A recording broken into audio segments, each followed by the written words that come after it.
ध्यान के लिए पहला काम है स्थिति।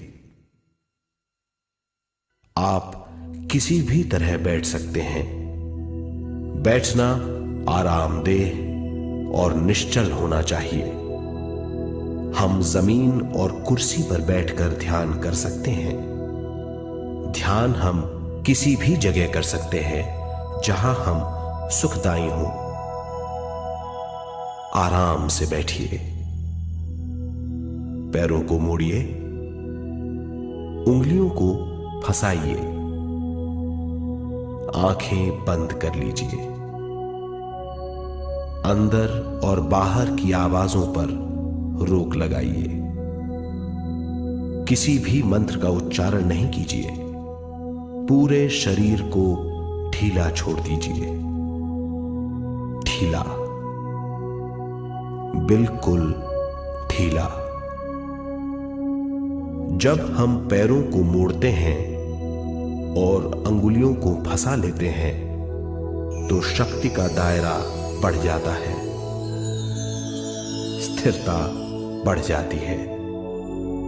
आंखें दिमाग के द्वार हैं, इसीलिए आंखें बंद होनी चाहिए।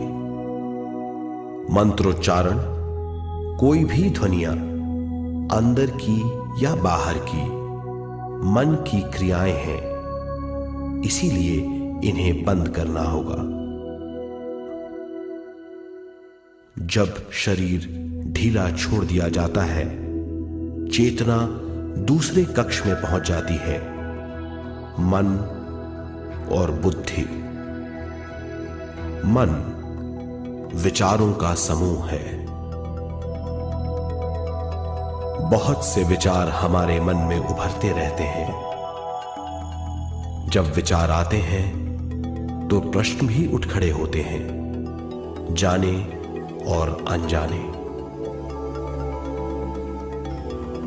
मन और बुद्धि को भावातीत करने के लिए हमें अपनी सांस पर ध्यान देना चाहिए। बूझकर सांस न लीजिए। जानबूझकर सांस लीजिए, न छोड़िए।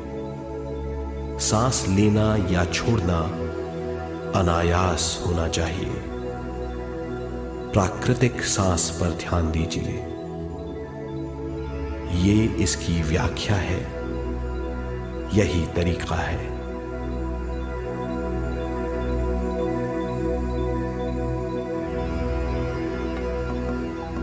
विचारों का पीछा मत कीजिए। विचार, सवाल, उनसे चिपक मत जाइए। विचारों को हटा दीजिए। सांस पर पुनः ध्यान दीजिए। प्राकृतिक सांसों पर ध्यान दीजिए। सांसों में खो जाइए। इसके बाद सांसों की गहराई कम होती जाएगी। धीरे धीरे सांस हल्की और छोटी होती जाएगी।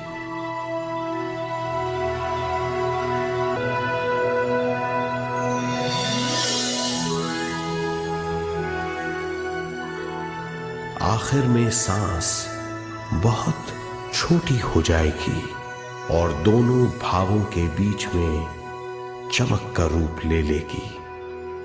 इस दशा में हर किसी में न सांस रहेगी न विचार।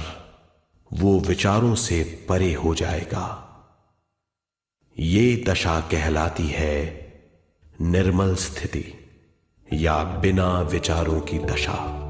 की बौछार होने लगती है।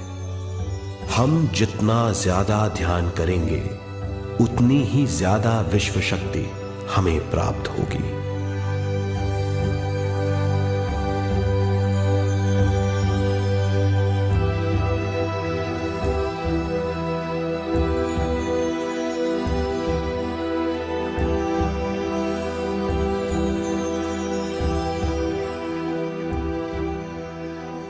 विश्व शक्ति प्राणमय शरीर की शक्ति में प्रवाह करती है।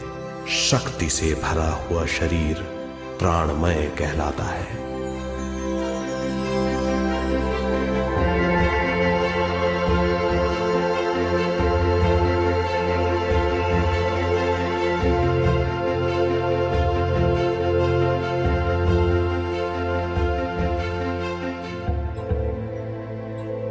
प्राणमय शरीर में 72,000 से ज्यादा रंग रहित नाड़ियां या शक्ति की नलियां होती हैं जो पूरे शरीर में फैली हुई हैं। शक्ति नलियां सिर के भाग से शुरू होती हैं। ये भाग ब्रह्मरंध्र कहलाता है।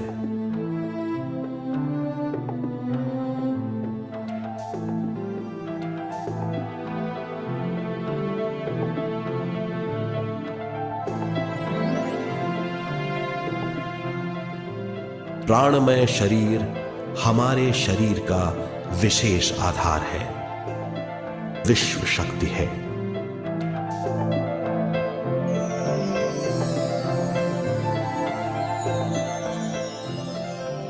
विश्व शक्ति का बहाव केवल हमारे विचारों पर आधारित है।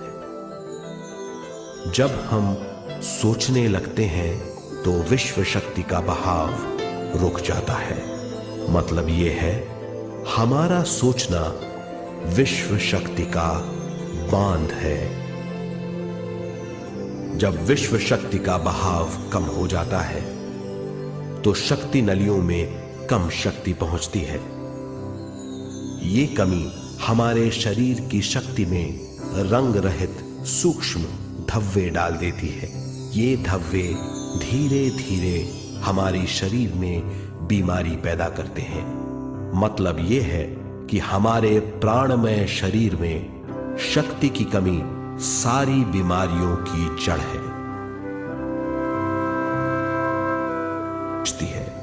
जब विश्व शक्ति बहुत बड़ी मात्रा में शक्ति नलियों में बहने लगती है तो रंग रहित सूक्ष्म धब्बे मिट जाते हैं, और जब ये धब्बे साफ हो जाते हैं तो हम सारी बीमारियों से मुक्त हो जाते हैं।